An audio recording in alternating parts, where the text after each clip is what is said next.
Olá, bem-vindos, bem-vindas. Estamos aqui eu, Roseli Gimenez, professora Andréa Cotrim, e nós apresentaremos, numa sequência, um trabalho da quarta etapa do grupo de pesquisa Encontros Interculturais no EAD, Narrativas de Vida dos Diferentes Brasis, um GP da Universidade Paulista e do CNPq. E vocês já devem ter visto, mas se não viram, convido a assistirem aos vídeos anteriores aqui no canal do GP, no YouTube, para que possam acompanhar todo o trabalho que aqui desenvolvemos, desde a introdução com a professora Cielo Festino, com a parte fotográfica da Lígia Mena, questões da discursividade com Joana e professor Milton, Ana Lúcia, Bruno, professoras Palma, Simone, Mônica Mandagi, as professoras e professores Valquíria e professor Leandro, com as questões, desculpe, urbanas. E então, no último vídeo, justamente foram tratadas questões relacionadas à população, à comunidade indígena no Brasil. E hoje a gente fala um pouquinho, não só apenas de comunidades, mas das questões que permeiam a racialidade. Vamos lá, André.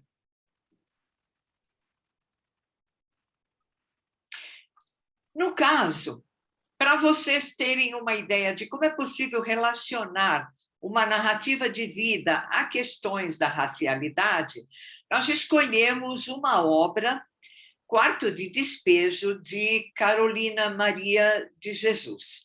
Bem, essa obra ela foi publicada nos anos 60, tem sido aqui agora alvo de muitas disputas editoriais, já que ela está e foi reeditada pela Companhia das Letras, considerando algumas possibilidades diferentes na linguagem. Significa que, no momento, na década de 60, o jornalista Audálio Dantas, ao descobrir, muito entre aspas, esta descoberta, a escritora na favela do Canindé, em São Paulo, ele levou em consideração para a edição, que vocês veem em tela, da editora Ática, uma linguagem bastante semelhante ao que Carolina escreveu, mas fazendo alguns apontamentos e, portanto, corrigindo o que se chama erro de português. Vamos lá, André. Bem, a personagem e, ao mesmo tempo, a autora que vocês veem em tela é Carolina Maria de Jesus, num momento fotografada na favela em que ela morava, ao lado de várias outras pessoas, compreendendo nesse momento, como eu disse, década de 50 e 60, o grande êxodo que houve em São Paulo de populações vindas dos mais diversos pontos do Brasil. Vamos lá.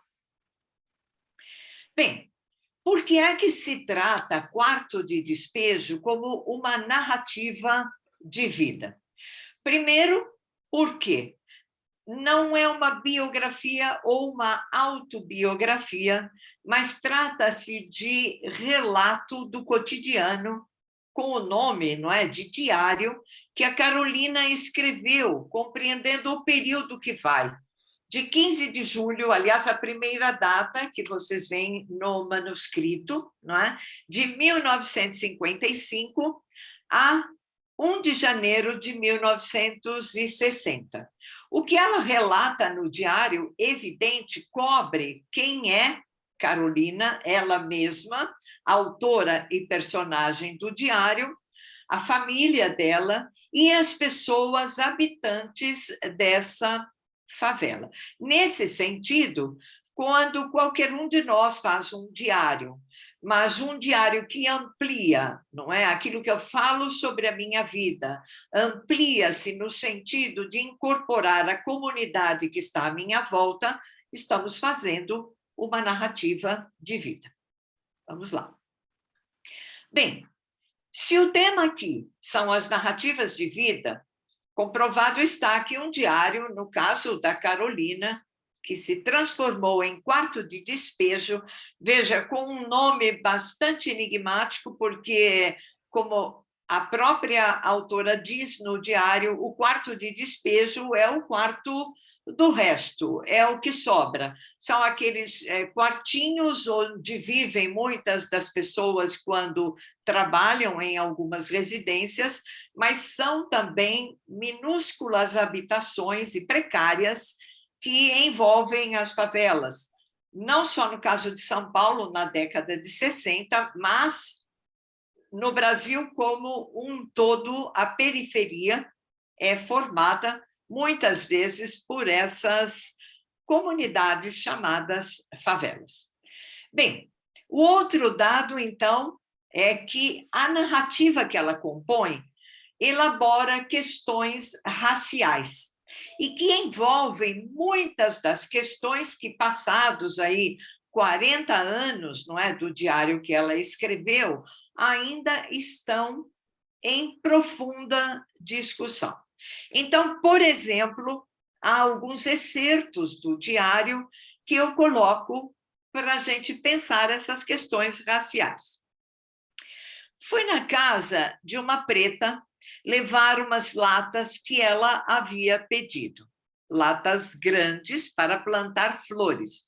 Fiquei conhecendo uma pretinha muito limpinha, que falava muito bem. Disse ser costureira, mas que não gostava da profissão e que admirava-me. Vejam que admirava-me é uma construção linguística que juntou o verbo com o pronome, seguindo literalmente as novas versões de quarto de despejo. Bem, qual era a profissão de Carolina? Ela ironiza, né? Quer dizer, aquela pretinha bem limpinha admirava a Carolina, e Carolina era o quê? Alguém que vivia de catar papel e de cantar, que ela vivia cantando na favela. Num outro trecho, não é? A florenciana é preta, mas é tão diferente dos pretos por ser muito ambiciosa. Tudo que ela faz é visando lucro. Creio que se ela fosse dona de um matadouro, havia de comer os chifres e os cascos dos bois. Aliás, esta é uma referência bastante grave do ponto de vista social, não é? Considerando que hoje a pobreza impera a ponto de muita gente realmente viver de ossos ou de cascos de animais em lugar da carne, a chamada carne de primeira. Vamos lá, Andrea. Tudo isso que a gente lê no texto, naqueles trechos anteriores, está dentro do que o Silvio Almeida colocou como sendo um racismo que é estrutural. Tão estrutural que faz parte da linguagem da própria negra, que é Carolina Maria de Jesus. Vejam aqui outros elementos. O Arnaldo é preto. Vejam que o tempo todo ela usa a palavra preto, preta. Não é? Quando veio para a favela, era menino, o Arnaldo. Mas que menino! Era bom, educado, meigo, obediente, era o orgulho do pai e de quem lhe conhecia. Diziam, né? Este vai ser um negro, sim, senhor. E aí ela usa negro, não mais preto. É que na África os negros são classificados assim. Negro, tu, é tu, saiu ti, mas é tu. Negro, turu, tutu, é negro, sim, senhor. Negro, tu, é o negro mais ou menos. Negro turu, tutu é o que não vale nada. E o negro, sim, senhor, é o da alta sociedade. Então, façamos aqui uma pausa para juntar os excertos das duas partes aqui exemplificadas, não é? Então, muitas vezes é possível pensar que, mesmo Carolina, sendo ela negra, não exercita questões da negritude que hoje nós temos considerado, não é? Mas justamente porque, vejamos, né, está na década de 60, favelada, em que o preto, eu vou seguir aqui o raciocínio de Carolina, ele vive miseravelmente, não é? É considerado, de uma maneira geral, um pouco melhor quando é limpinho, quando é educado, quando, enfim, poderia ser chamado de negro, sim, senhor. E em outros trechos, ela própria, Carolina, vai colocar essa questão, que é por isso que ela gosta de ler, por isso que ela gosta de escrever, porque, enfim, ela quer ser considerada uma negra, sim, senhor, mais ou menos comparando e, de fato, não é, a comparação existe entre Conceição e Evaristo, que tem uma trajetória bastante parecida, mas não tem mais, não é? Mas que, no caso, ambas, tanto Carolina quanto Conceição, elas escrevem, então, do ponto de vista da linguagem, do que é linguístico, não é? Elas fazem colocações que nos levam a essa reflexão sobre o racismo estrutural. Bom, a Conceição Evaristo foi à universidade, foi quase à Academia Brasileira de Letras, não é? Mas a Carolina também teve, na época, uma repercussão enorme do seu trabalho. Ela conheceu vários outros escritores e escritoras. De qualquer maneira, o legado dela gera, até hoje, discussão e reflexões a ponto de novas edições, principalmente pensando na linguagem, ou seja, deixemos que a linguagem de Carolina fale exatamente como o próximo de como ela escreveu. Vamos lá. Diante dessas observações, e a professora Andréa com certeza vai fazer outras, não é? O que a gente pode pensar? Vocês veem em tela a que foi antropóloga, filósofa, Lélia Gonzalez, não é? Que estudou sobremaneira as questões da América Latina, que ela chamou de Améfrica Ladina. A Améfrica, obviamente, que é uma junção das Américas com a África, e Ladina, para fazer, ironicamente, aquilo que é uma linguagem bastante significativa do fonema que em África se pronuncia com este som de D, o D de dado, e não T, o nosso T de tatu. E muitas vezes, quando a gente escuta um falar que julgamos um falar caipira ou um falar iletrado, é um falar que recupera a linguística, a linguagem dos povos africanos, não é? Bom, então, dizia ela, com sua métrica ladina, considerar que, na verdade, nós não temos uma língua portuguesa ou o português, mas o que temos, de fato, é um pretuguês. E, nesse sentido, dá para voltar às falas de Carolina, quando o tempo todo ela faz essa menção ao preto. A própria Djamila Ribeiro, não é, que trabalhou em O Lugar de Fala, em O Pequeno Manual Antirracismo, ela diz que não importa se a gente diz preto ou negro, o que importa é que você reconheça não só o lugar daquela fala, mas também o lugar de quem fala, dando este valor, não é, à linguagem expressa. Por isso, considerar que arrumar o texto de Carolina pode ser também desarrumar esta questão do português colocada pela Lélia Gonzalez. O que significa que, quando vamos escrever, nós trazemos para dentro desta língua escrita aquilo que está também na língua falada, mas que contém origens das nossas ancestralidades. Assim, as pessoas negras escravizadas resistiam. E como resistiam? De inúmeras formas, lutando, fugindo, não é? Nos quilombos, ou mantendo-se ainda hoje dentro de quilombos, enfim, organizando-se, mas principalmente resistiam por meio, através da fala, é o que faz Carolina, não é?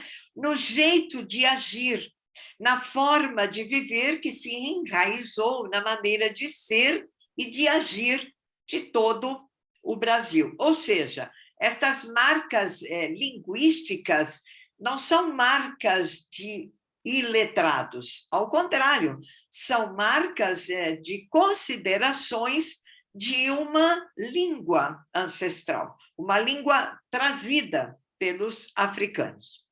Vamos lá.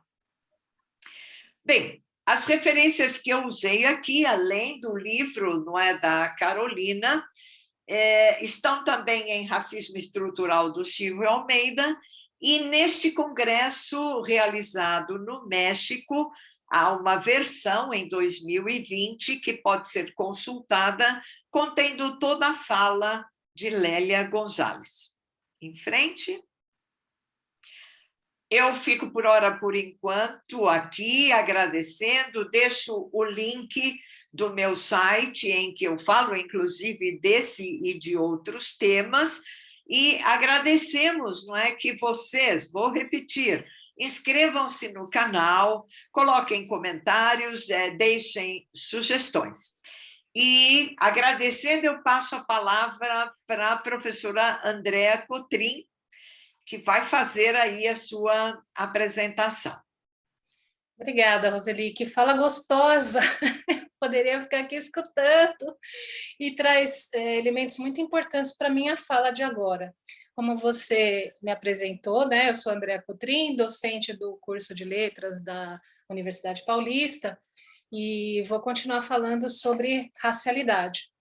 Mas uma coisa eu quero puxar da fala da professora Roseli, que reforça, né, a questão da gente procurar outras teorias que não aquelas geralmente atribuídas ao curso de letras. Então, como é importante a gente, professor, docente, se munir de outras epistemologias que vão se deitar sobre a questão do racismo, por exemplo, né? Então, é importante que o Silvio de Almeida traz lá o que é um racismo estrutural, institucional, interpessoal. A Lélia Gonzalez fala da questão do português. Então, para a gente levar essas questões para a sala de aula, a gente precisa primeiro se munir de teoria. Então, para eu tratar de narrativas e racialidades na sala de aula, eu faço isso sob o viés do letramento crítico, seja ele visual, literário, linguístico, digital ou racial, né? Então, o que ele pretende? Ele pretende investigar o discurso que é visibilizado, por ora invisibilizado, dessa racialidade. E a gente faz isso usando imagens, né? Ou pelas obras literárias que a gente analisa, ou se você vai dar uma aula estrutural, gramatical, enfim, traga algum texto. A sugestão é trazer textos que vão gerar essas discussões. Então, o letramento crítico, ele propõe essa reflexão em sala de aula sobre a violência da representação do outro não hegemônico. O que é esse outro não hegemônico? Aquele que é minorizado, seja a mulher, seja o negro, seja o indígena, ou aquele pertencente à comunidade LGBTQIA+, enfim. Então, todas essas discussões atreladas às questões de gênero, de raça, de classe social, elas são trazidas com essa perspectiva decolonial que vai desconstruir, né, aquilo que a gente, por muitos anos, legitimou como a única verdade existente, né, como uma verdade monolítica, universal. Então, analisando questões identitárias e ideológicas, no nosso caso aqui a gente está falando de racialidade, então também é interessante pontuar o que vem a ser negritude e branquitude, né? Eu vou falar mais para frente. Bom, não há necessidade de a gente só pensar em mídias audiovisuais. A gente pode fazer isso com qualquer texto literário, com uma música, enfim. Vou pegando aqui o exemplo de Pai contra Mãe, de Machado de Assis. Quando o professor leva isso para a sala de aula, é claro que ele vai se ater aos aspectos estilísticos, né? Toda aquela ironia utilizada expressivamente por Machado de Assis, mas também aos aspectos sócio-históricos. Tem até é importante que a gente leia que no século XIX, dentre os problemas nacionais que foram pensados pela elite intelectual, estavam a abolição, o aproveitamento do escravo como proletário, a colonização estrangeira, a consolidação da república. Então, toda essa mente progressista, porque a república estava aí, mas ainda assim convivendo com a mente retrógrada da escravidão, né? E daquele que podia ser o subserviente. Tá aqui no conto do Machado, Pai contra Mãe, ele fala de forma muito irônica do uso dessa máscara de Flandres, né, daquela criatura que, ao usar a máscara de Flandres, também evitava o consumo de álcool, então, assim, de uma ironia atroz, mas o que tem por trás dessa ironia? A crítica, né? Então, o professor vai trabalhar essas formas, né? A ironia, os outros recursos estilísticos, mas também o contexto. Investigando mitos, né? Então, o que está por trás dessa fala, né? Que mitos religiosos, fundacionais, nacionalistas estão por trás dessas narrativas com as quais a gente tem contato? Por exemplo, no BBB de 2021, João, esse participante da foto aqui, ele foi ofendido por usar um cabelo Black Power. Ele foi comparado a um homem das cavernas e isso gerou uma repercussão muito grande. Mas, assim, ok, o que está por trás dessa fala? É importante que a gente traga para a sala de aula esse questionamento, né?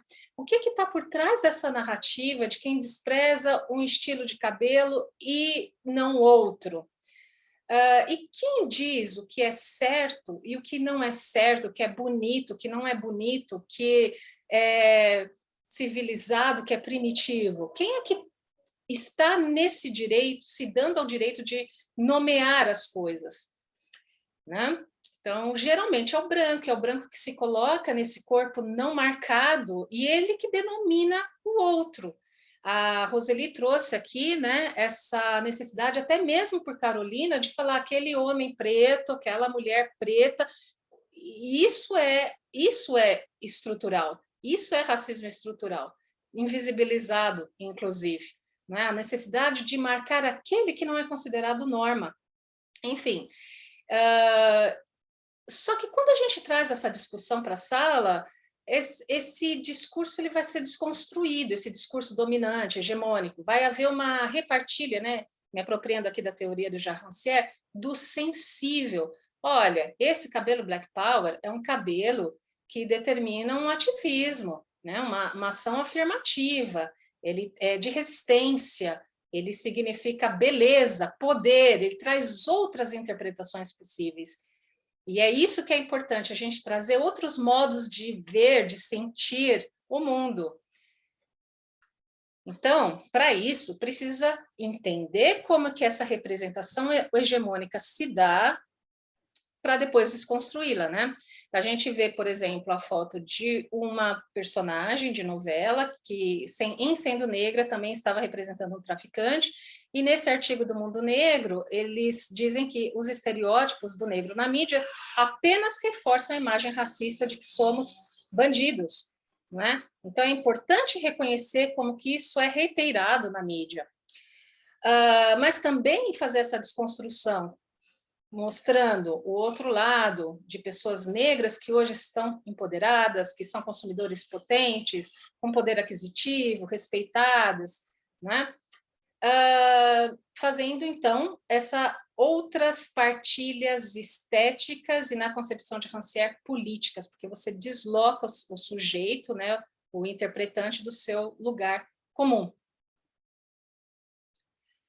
Bem, a violência, ela está ali para legitimar alguns conceitos, mas ela também pode ser vista como um recurso para deslocar o sujeito do seu lugar de conforto. O que eu quero dizer com isso? Então, a gente tem uma discussão aqui sobre o modo de representação dominante e, portanto, violento, não é? Se você tem lá aquele negro sempre representando o traficante ou a empregada doméstica, isso é violento, não é? Porque não dá conta de todas as possibilidades sociais desse sujeito. Ele está sempre naquele lugar ali estanque. Mas quando a gente trabalha com os rompimentos desse modo hegemônico de representação, a gente possibilita outras possibilidades de, como eu disse há pouco, de se ver no mundo, de ver o mundo. Então é importante que, primeiro, eu entenda de onde que eu estou falando e por que eu estou falando o que eu estou falando. Né? Eu preciso me ouvir falando, ou me ler se lendo. Por que eu leio o mundo dessa forma? Onde que está a genealogia das minhas ideias? Esse é um conceito do Menezes de Souza, né? É preciso, é uma metáfora que ele usa muito, ler se lendo. Por que eu penso do jeito que eu penso? Não é? Isso já causa uma mobilização, um deslocamento incrível no alunado. Identificando, se possível, toda essa perspectiva colonial, né, para depois fazer um exercício de desconstrução. Então, é preciso identificar a colonialidade do nosso pensamento, e o racismo é um braço dessa colonialidade, interrogar e depois interromper. E como que a gente pode fazer, aqui ficam apenas sugestões, isso na sala de aula, né? Na escuta de narrativas de vidas midiáticas e discentes, porque acaba repercutindo no alunado, ele vai querer se manifestar, falar das suas próprias experiências, enfim. Menezes de Souza, analisando Baba, ele fala da importância da gente reconhecer os diversos loci de enunciação, os diversos locus, né? Loci, plural de locus de enunciação. Então, a gente é atravessado por várias subjetividades e elas são todas contingenciais. Né? Se eu estou numa posição privilegiada por ter a cor da pele, por ter menos melanina na pele, em outras circunstâncias, eu estou em posição de vulnerabilidade total. Por exemplo, quando eu saio à noite numa cidade sem tanta proteção, enfim. As posições, né, os nossos lugares de privilégio e de subalternidade, elas oscilam de acordo com o contexto. Então, é importante que nós, professores, também, como disse a Roseli, trazendo lá o Silvio de Almeida, a Lélia Gonçalves, a própria Carolina Jesus, a gente entenda que existem outras formas da gente interpretar o mundo. E o feminismo negro, por exemplo, traz esse conceito de interseccionalidade. Ok, nós temos diversos loci de enunciação de acordo com as circunstâncias, mas quando esses diversos loci eles se interseccionam e são todos eles em posição de oprimido. Né? Então, a sua classe não é favorecida, a cor da sua pele não está favorecida, a sua sexualidade não é a dominante. Como é que a gente lida com essa interseccionalidade de opressões? Então, estabelecendo intertextualidades com outros textos de diferentes contextos, a gente pode trabalhar essas questões. Vamos ver aqui. Se eu trago um filme violento, como Django Livre, né, que vocês veem aqui as costas do Django marcadas, né, porque ele foi açoitado, eu estou falando de um fotograma muito violento. não é? Mas eu também estou estabelecendo um paralelo entre o passado e o presente. No caso do filme, eles usam hip hop, mas eu posso me estender até o Brasil e perguntar, né, tratar desse assunto espinhoso, o que que mudou, o que que não mudou, quais foram os progressos, os retrocessos, não é?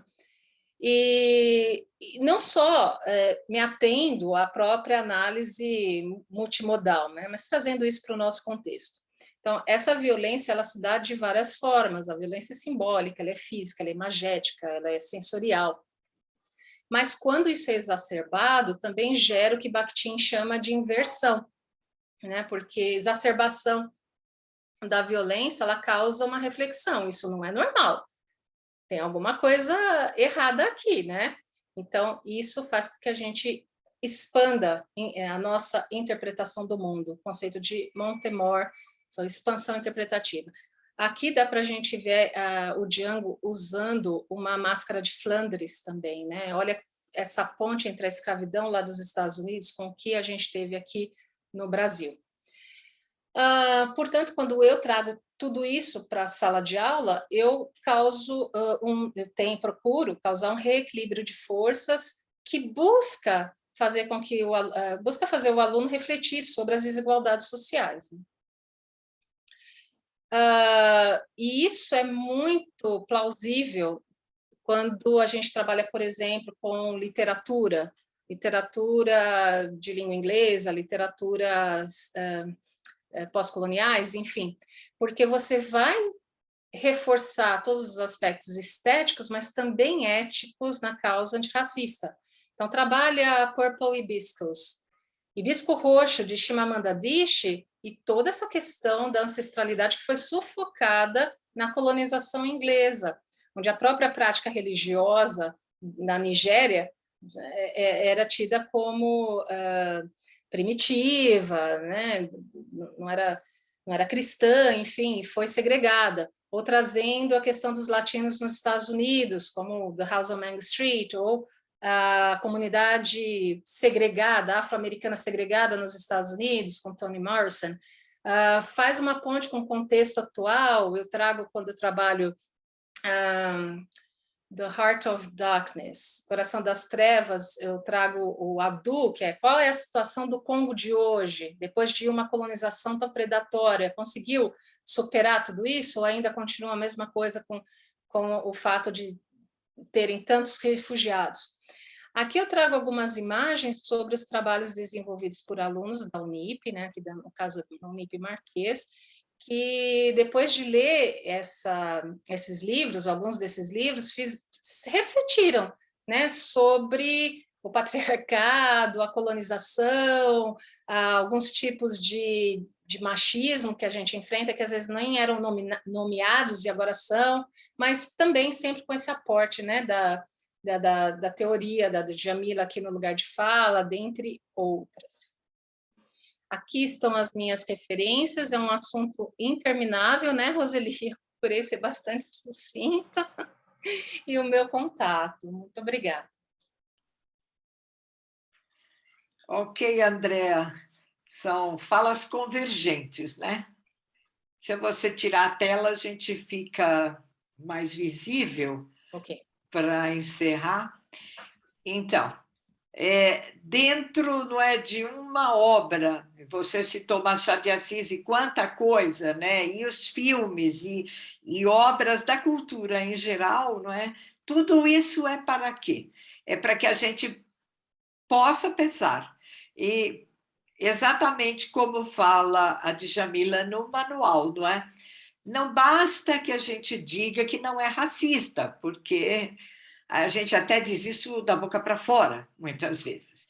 Mas o importante é que a gente faça intervenções, né? Reflexões, que realmente a gente escute, leia e reflita sobre tudo que está à nossa volta.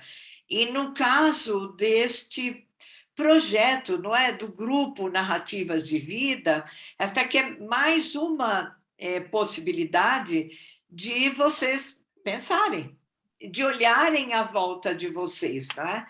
onde é que vocês estão, em qual comunidade vocês vivem, como se dá esta estrutura, não é? Nas comunidades indígenas, enfim, nas comunidades em que impera esta violência, não é, social e racista, e as duas ao mesmo tempo, porque a questão indígena também é uma questão de violência social, de usurpação, não é? Usurpação do quilombo, mas também das terras demarcadas. Então, você é estudante, né? No lugar em que você vive, seja ele qual for, você está pertencendo a uma comunidade e você pode falar dessa comunidade ao mesmo tempo que fala de você dentro dela. Essa é a proposta que até este momento, estamos na 4ª etapa, e por isso também a gente convida vocês a entrarem no fórum do grupo de pesquisa. Quando vocês clicarem, como o professor já explicou, não é? O Elcio, você clica na 4ª etapa, todos os vídeos estarão lá também, com os links, faça comentários. E eu acho, não é, com certeza, não é, Andréa, que é o momento da construção de narrativas por parte de vocês. Dessas narrativas de vida, narrativas linguísticas, visuais, sonoras, híbridas, tudo junto, que faça e que traga essas reflexões. O passo que a gente espera em breve é que estas apresentações aqui no canal sejam feitas por vocês, estudantes, não é? Com essas reflexões das suas comunidades. Isso que é importante. Andréa, quer completar alguma coisa? Não, eu só quero agradecer, na verdade, Roseli, por fazer parte do grupo de pesquisa que nos mantém sempre atentos, né, e atualizados. Isso é importante para o professor, para o aluno, sempre se manter atualizado, se munir, como a gente falou, de outras teorias, que nem sempre são tão confortáveis, né, porque a gente está aprendendo e está se deslocando o tempo inteiro, e é isso, quero convidar os alunos aqui a participarem cada vez mais dessa proposta, né, de trazer reflexão para a sala de aula também. Muito grata, Andréa, foi um prazer também fazer esta parceria, né? Eu acho que a gente deu um recado legal, não é?